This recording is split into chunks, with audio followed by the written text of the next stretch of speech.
First traces పోర్టల్కి login అవ్వాలి. Login అయిన తర్వాత ఇక్కడ డౌన్లోడ్స్కి వెళ్ళి ఫామ్ 16A మీద క్లిక్ చేయాలి. క్లిక్ చేసిన తర్వాత ఇక్కడ మనకి మల్టిపుల్ ఆప్షన్స్ ఉంటాయి. So single PAN based form 16A కూడా డౌన్లోడ్ చేసుకోవచ్చు, లేదంటే బల్క్ పాన్స్ కూడా డౌన్లోడ్ చేసుకోవచ్చు. సో నేను బల్క్ పాన్స్ ఎలా డౌన్లోడ్ చేయాలో చూపిస్తున్నాను. సో ఇక్కడ ఫైనాన్షియల్ ఇయర్, క్వార్టర్, ఫామ్ కూడా సెలెక్ట్ చేసుకొని గో మీద క్లిక్ చేయాలి. గో మీద క్లిక్ చేసిన తర్వాత ఇక్కడ మనకు ఒక వెరిఫికేషన్ ప్రాసెస్ ఉంటుంది. సో అది మనం 2 మోడ్స్లో చేయొచ్చు. ఒకటేమో డిజిటల్ సిగ్నేచర్ బేస్డ్, ఇంకొకటేమో నార్మల్ కేవైసీ వ్యాలిడేషన్ ద్వారా కూడా చేయొచ్చు. నేను డిజిటల్ సిగ్నేచర్ బేస్డ్ వ్యాలిడేషన్ చేస్తున్నాను. So digital signature based validation చేయడానికి మనం పాస్వర్డ్ కొట్టాలి. సో పాస్వర్డ్ ఎంటర్ చేసిన తర్వాత మనకి రిక్వెస్ట్ సబ్మిట్ అయిపోతుంది. సో మళ్ళీ మనం డౌన్లోడ్స్కి వెళ్ళాలి. తర్వాత మళ్ళీ రిక్వెస్టెడ్ డౌన్లోడ్స్కి వెళ్ళి అక్కడ వ్యూ ఆల్.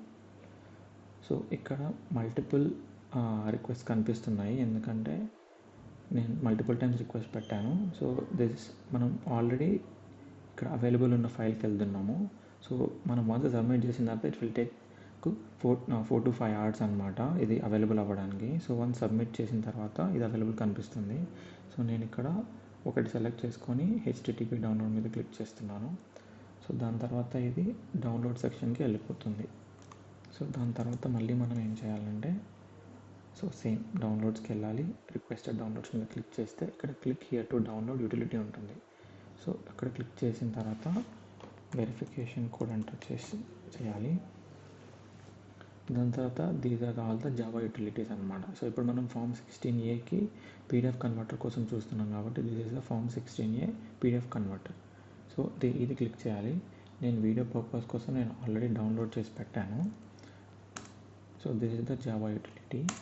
ఈ జావా యూటిలిటీ క్లిక్ చేయాలి.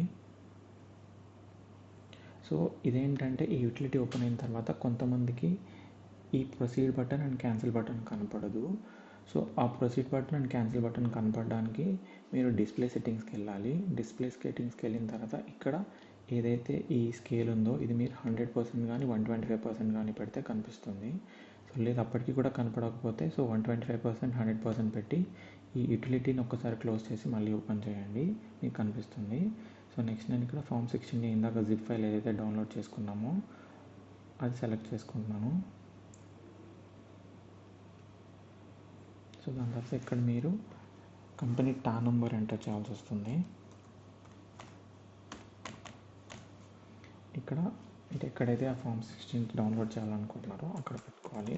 నేను ఇక్కడే ఫామ్ 16A డౌన్లోడ్ చేయడానికి ఫోల్డర్ క్రియేట్ చేశాను. సో ఇక్కడ మళ్ళీ మీకు నెక్స్ట్ ఆ ఫామ్ 16Aకి డిజిటల్ సిగ్నేచర్ వ్యాలిడేషన్ చేయాలా లేదా అనేది డిసైడ్ చేసుకోండి. సో డిజిటల్ సిగ్నేచర్ వ్యాలిడేషన్ చేయాలనుకుంటే ఈ కింద క్లిక్ చేసి ప్రొసీడ్ బటన్ క్లిక్ చేస్తే మనకి ఏవైతే ఫామ్ 16A జనరేట్ అవుతాయో అవన్నీ మీకు digital signature validated form 16A download అవుతాయి. లేదు అనుకుంటే వితౌట్ డిజిటల్ సిగ్నేచర్ కూడా మీరు చేసుకోవచ్చు. సో ఇప్పుడు మనకు చూడండి ఇక్కడ 3 PDFs ఆర్ జనరేటెడ్ సక్సెస్ఫుల్ అని వచ్చింది. సో దాని తర్వాత ఇప్పుడు నేను చెక్ చేస్తున్నాను. సో ఇది క్లోజ్ చేస్తున్నాను. ఇక్కడ డౌన్లోడ్స్కి వెళ్తే నాకు చూడండి ఫామ్ 16A 3 కనిపిస్తున్నాయి కదా. సో ఇది form 16A generation process. Thank you.